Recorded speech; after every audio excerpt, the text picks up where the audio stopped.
জনপ্রিয় অভিনেতা হওয়া সত্ত্বেও সেরা অভিনেতা হতে পারলেন না দেব। জয় জয়কার জাতীয় পুরস্কার জয়ী পরিচালকের সিনেমা শেষ পাতার। আপনাদের সবাইকে স্বাগত সিনে গসিপে। বন্ধুরা, রবিবার ওয়েস্ট বেঙ্গল ফিল্ম জার্নালিস্ট অ্যাসোসিয়েশনের তরফ থেকে অ্যাওয়ার্ড ফাংশন আয়োজিত করা হয়। 2023 সালের বাংলা সিনেমা জগতে সেই সমস্ত ছবি, অভিনেতা, গায়কদের বিশেষ সম্মান দেওয়া হয় এই অনুষ্ঠানে। প্রতি বছরে দেখা গেল এই অনুষ্ঠানে জয় জয়কার শেষ পাতার। দেখা গেল এই অনুষ্ঠানে একাধিক পুরস্কার পেয়ে গেল শেষ পাতা ছবির বিভিন্ন কলাকুশলী থেকে শুরু করে অভিনেতা, অভিনেত্রী ও ডিরেক্টর। জাতীয় পুরস্কার প্রাপ্ত পরিচালক অতুল ঘোষের এই ছবিটির জয় জয়কার দেখা গেল এই অ্যাওয়ার্ড শোতে। এই অ্যাওয়ার্ড শোতে কোন কোন অভিনেতা, অভিনেত্রী কিংবা গায়ক পেয়ে গেলেন অ্যাওয়ার্ড, চলুন আপনাদেরকে জানানো যাক। অ্যাওয়ার্ড শোটিতে সেরা ছবি হয়ে গিয়েছে শেষ পাতা। সেরা পরিচালক অতনু ঘোষ শেষ পাতা ছবির ডিরেকশনের জন্য। সেরা চিত্রনাট্য অতনু ঘোষ শেষ পাতা ছবির জন্য।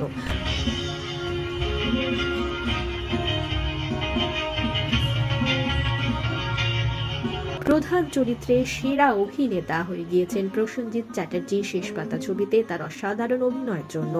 আমার সঙ্গে যারা নমিনেটেড এবং এক্স্যাক্টলি আজকের প্রজন্ম, আমি 40 বছর ধরে কাজ করছি, এটা বোধহয় আমার মার আশীর্বাদ যে এখনো তাদের মধ্যে তারা অসাধারণ সব অভিনেতা, তাদের মধ্যে এখন আমার নামটা আমি টিকিয়ে রাখতে পেরেছি।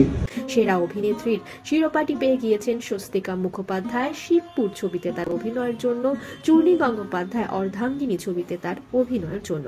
সেরা স্পর্শ চরিত্রে সেরা অভিনেতা হয়েছেন কৌশিক গঙ্গোপাধ্যায় আরো এক পৃথিবী ছবিতে তার অসাধারণ অভিনয়ের জন্য। স্পর্শ চরিত্রে সেরা অভিনেত্রী হয়ে গিয়েছেন মমতা শঙ্কর পালান ছবিতে তার অভিনয়ের জন্য। নেতিবাচক চরিত্রে সেরা অভিনেতা যিশু সেনগুপ্ত দশম অবতারে তার অভিনয়ের জন্য।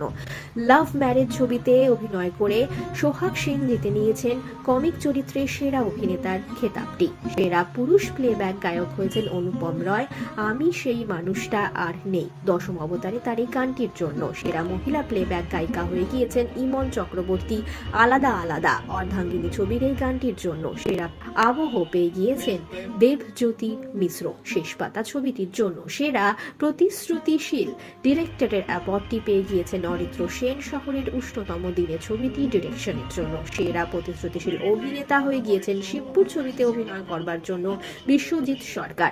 সেরা প্রতিশ্রুতিশীল অভিনেত্রীর খেতাবটি পেয়ে গিয়েছেন আশরিয়া ফারিন আরো এক পৃথিবীতে তার অভিনয়ের জন্য। বছরের সবচেয়ে জনপ্রিয় অভিনেতার খেতাব পেয়ে গিয়েছেন দেব প্রধান ছবির জন্য। For the year 2023 goes to Mr. Dev for the film Pradhan.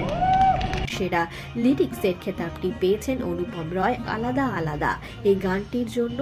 বন্ধুরা, এই অনুষ্ঠান সঞ্চালনা করেছেন আর যে অগ্নি। উপস্থিত ছিলেন এই অনুষ্ঠানে টলিপাড়ার একাধিক তারকারা। দেখা গিয়েছে অনুপম রয়, যিশু সেনগুপ্ত, কৌশিক গঙ্গোপাধ্যায়, চূর্ণী গাঙ্গুলি, প্রসেনজিৎ চ্যাটার্জি সহ টলিপাড়ার আরো অনেক অভিনেতা, অভিনেত্রী, পরিচালকদের এই অনুষ্ঠান অ্যাটেন্ড করতে।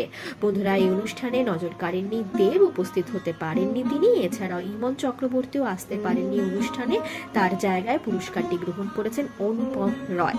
সমস্ত বিজয়ীদের জন্য রইল আমাদের তরফ থেকে অনেক শুভেচ্ছা। বিনোদন জগতের আরো অনেক খবর নিয়ে আসছি আমরা আপনাদের কাছে, জুড়ে থাকুন আমাদের সঙ্গে।